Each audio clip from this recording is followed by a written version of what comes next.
आप अगर पहुंच रहे हो भगवान शंकर के चरणारविंद तक, यदि आप जा रहे हो, रिटर्न बाहर की आवाज अंदर आ रही है, अंदर की आवाज खुल नहीं पा रही है।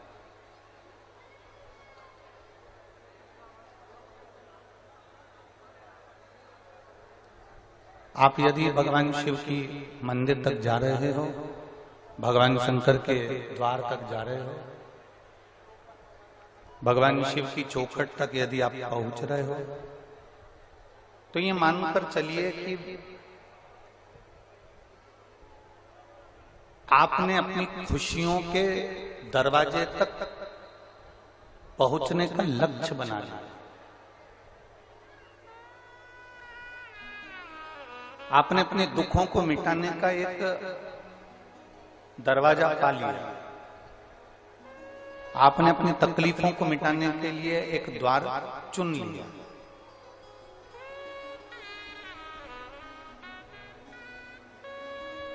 शिव महापुराण की कथा कहती है, जो शिव का हो गया, जो एक बार भगवान देवाधिदेव महादेव के मंदिर तक पहुंचकर भगवान शंकर को एक लोटा जल समर्पित करना जो प्रारंभ कर देता है, जो शिव के शिवालय तक पहुंचना जान गया, जो शंकर के मंदिर तक पहुंचना जान गया, जो शंकर की चौखट तक पहुंचना जान गया, तो ये निश्चित मानकर चलना कि तेरी दुख की घड़ी में महादेव भी तेरे दरवाजे तक पहुंचना जान गया। ये निश्चित।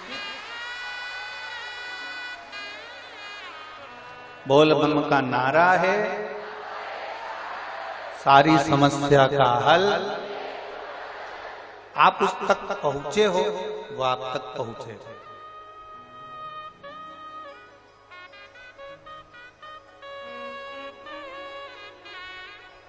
जितना एक शिक्षक अपने स्टूडेंट को नहीं सिखाता, जितना एक गुरु अपने चेले को नहीं सिखाता,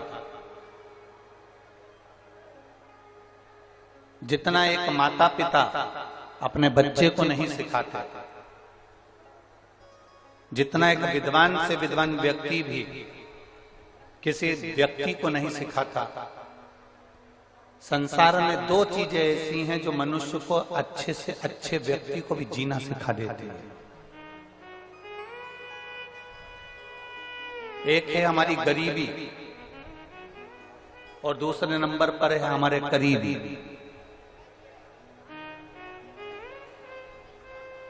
एक गरीबी, एक करीबी। करीबी का मतलब होता है जो हमारे करीब में रहने वाले हैं, हमारे परिचित हैं, हमारे साथ उठने बैठने वाले हैं, हमारे साथ रहने वाले हैं, हमारे संग चलने वाले हैं, हमारे साथ आगे बढ़ने वाले हैं, हमारे कदम से कदम मिलाकर चलने वाले हैं, ऐसे करीबी।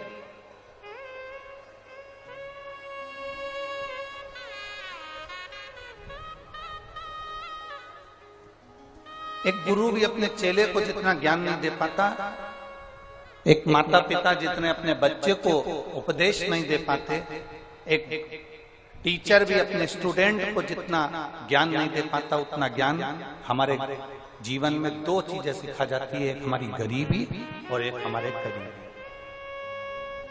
गरीबी भी हमको बहुत कुछ सिखाती है। गरीबी इतना सिखा जाती है कि हमारे पास में कुछ भी नहीं है, एक रुपया नहीं है। जब आपके पास में कुछ भी नहीं होता, तब आपको देने वाला भी कोई नहीं होता। जब आपके पास थोड़ा सा इकट्ठा हो जाता है, तो देने वालों के भी हाथ आगे बढ़ जाते हैं।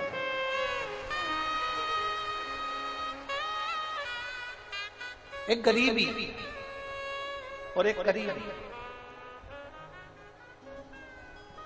गरीबी भी हमको बहुत सिखा देती है।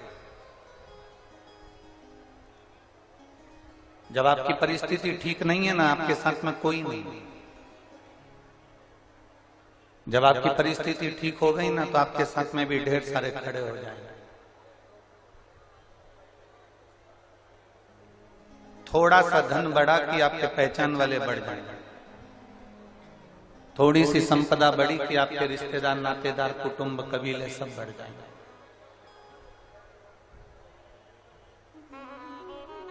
एक गरीबी व्यक्ति को बहुत अच्छी जिंदगी जीना सिखाती है, बहुत अच्छी जिंदगी। पर हमको लगता है कि हमारी गरीबी ने हमको तोड़ दिया। ना ना ना,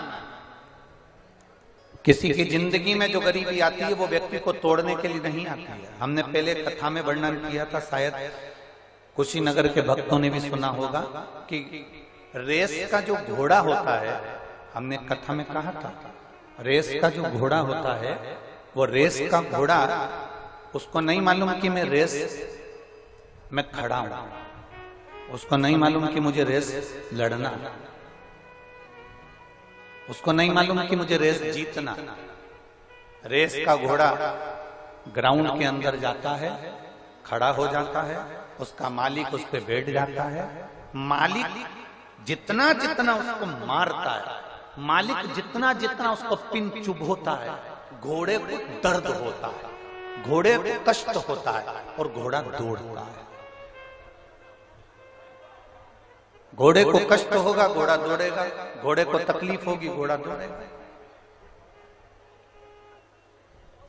मालिक घोड़े के ऊपर बैठा हुआ और घोड़े को कष्ट दे रहा है, घोड़े को तकलीफ दे रहा है, घोड़े को दर्द दे रहा है, तो घोड़ा दौड़ रहा है। घोड़े को नहीं मालूम कि मुझे रेस में खड़ा करा गया है, घोड़े को नहीं मालूम कि मुझे रेस जीतना है। घोड़ा तो इसलिए दौड़ता है क्योंकि उसको कष्ट होता है, उसको तकलीफ होती है, उसको दर्द होता है, तो वो दौड़ता है। इतना दौड़ता है, इतना दौड़ता है कि दौड़ते दौड़ते वो आगे निकल जाता है और रेस में जीत जाता है।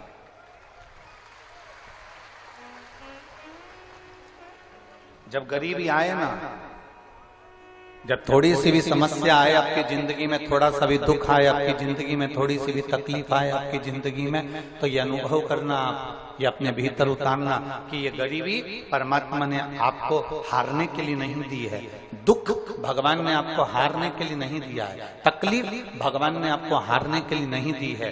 दुख, तकलीफ, गरीबी परमात्मा हमेशा जिसको जिताना होता है, संसार में आगे निकलना होता है, उसी को ले। बड़े से बड़े लोगों को टीवी पर देखिए, डिबेट में देखिए, बड़े से